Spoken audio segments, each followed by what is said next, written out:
Well, hello everybody. This is Steve, and we're going to do a quick review. It'll be pretty quick because this is a pretty quick book to go through of the books of the Bible put out by Zondervan and Biblica. So this is a really super cool little extra book to have. It's really not very expensive. I think it's only 10 or 15 bucks. This is the Bible, but it's a little different, and we're going to talk about that, and we're going to talk about why I think that it's a cool tool to have. So let's take a look at it real quick at some of the physical features. This is a hardcover, and this is the whole Bible. You can get like just the New Testament, but you're looking at 6¼ inches by 9¼ inches, and it's about 1¾ inches wide. So it tells you this is the standard print. You can get it in large print, New International Version, put out by Zondervan. It has a dust cover. We're going to get rid of the dust cover for our purposes today. Take a look at what's inside.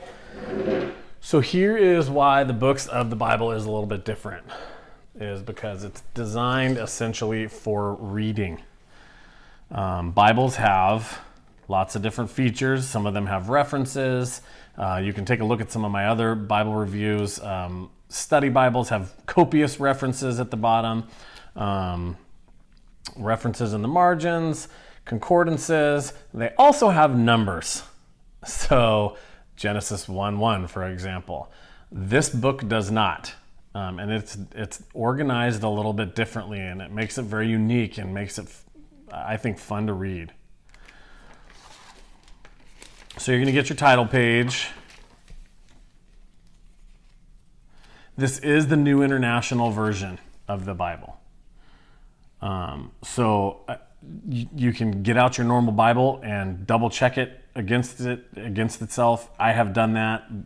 This is not a paraphrase. It is the NIV text. This is a relatively important page because it tells you how this Bible is set up. This Bible is not set up like a typical, like your typical Bible, as far as order of the books and order of the text. It's slightly different. So this tells you, and also gives you a little bit about the back, which we'll talk about. So this is going to tell you a little bit about what they're calling the First Testament, commonly known as the Old Testament. So it's going to tell you a little bit about the Old Testament and how it works and how it's set up. If you didn't know already, the normal canon of the Old Testament, Genesis through Malachi, that's not exactly in chronological order. So you kind of bounce around a little bit, and it can be confusing if you're not as familiar with what's happening or you're not paying close attention. So because it doesn't go in chronological order, this book has changed the order a little bit, like we saw here in this first page, to help you understand it a little bit better. You can also see they've changed around some of the New Testament also to make it a little easier to read and just to make it a little more understandable if you're just going to sit down and read it. So it gives you a little information on the books, invitation to Genesis here. This is what Genesis is about. So let's get to the text. This is it. This is why having this as a tool is great. Because if you're going to study a Bible, let's say Genesis, you're going to sit down and you're going to do a study on Genesis for a couple weeks or a month. You should be reading the whole book in its entirety when you can do that. Now, Genesis is a harder book to do that, so maybe we'll flip over to an easier book to do that in. Let's say you're studying one of the New Testament letters. My Bible wants to be in Matthew or in Hebrews.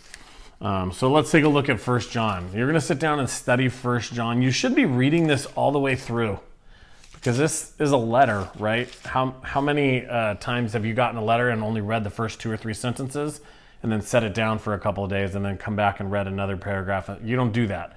When you get a letter, you read it through because the author of the letter, let's say your mom, wants you to know a bunch of stuff, and she wrote it as one letter and intended you to read it as that. So before you sit down and study a book, you should be reading it all the way through, from beginning to end. Some books, like Psalms, is going to take you like 9 hours. So that might not be applicable. But 1 John you can do in 10 minutes, maybe 15. Even the Gospels you can do in 2 hours. So set aside 2 hours and read the whole thing. If you've never done that, I challenge you to do that anyway. This is a really easy book to do that in, because as you can see, there are no distractions here. There are no chapter numbers. There are no verse numbers. You just sit down and read it like a book. You're not going to get sidetracked by, oh, I got to stop here because this is where a new number. No, none of that's there. And that makes it extremely helpful, I think. It will give you some references in the corners. So if you can see here, let me see how well you can see it. I'll lift it up because it's kind of light. But it will give you references. So let's say you wanted to refer to 1 John 4. Well, you know it's on this page, somewhere in the middle probably. So you can use this side by side with your regular Bible. But I find it extremely nice to just sit down, open up a Bible that doesn't have a bunch of my markings and notes in it, doesn't have a bunch of references, doesn't have a bunch of commentary, and doesn't have a bunch of numbers and footnotes. And, like we've added a lot to the Bible, to the text. And it makes it easier for us to refer to and to teach out of and to study. But when it's time to sit down and read, when this was written, it was written actually... there weren't even, from my understanding, there weren't even paragraph exactly changes. It just was one big line. They just knew when they were reading it how to read it properly. So I think that we should be reading it as a whole without all those distractions from time to time. So at the very back, it'll give you a little bit of information about the NIV.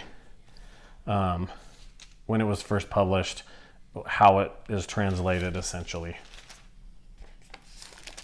And that's it. You can go to, if you want to know a little bit more about it, biblica.com/thebooks. And they actually have quite a bit of information about this particular text. But I wanted you to see this book, and I wanted to give it just a little bit of commentary because I think that this is a great tool for you to have. I wish that some of the other versions, like the ESV or the NASB, would put out a reader's version like this that's in, let's say, chronological order with no numbers and no references and such, just to make it easier to read. But this is a great version. The NIV is also a good version to read all the way through. Because it's not, and we'll do another video on this later, but this might not be the NIV might not be the proper Bible for you to study from, and there's reasons behind that, but it's a good Bible to just read. It will give you a good idea of what's going on, and it's a little easier to just sit down and read. If you sit down and try to read through the New King James Version, and you want to read all the way through Matthew in New King James, by the time you get to chapter like 3.5, and you might be a little bit worn out, but you can sit down and read all the way through the book of Matthew and really get a good understanding of it in the New International Version. So I hope this has been helpful. I hope you'll go pick one of these up because it's actually a really cool tool to have. Hope you guys have a great day.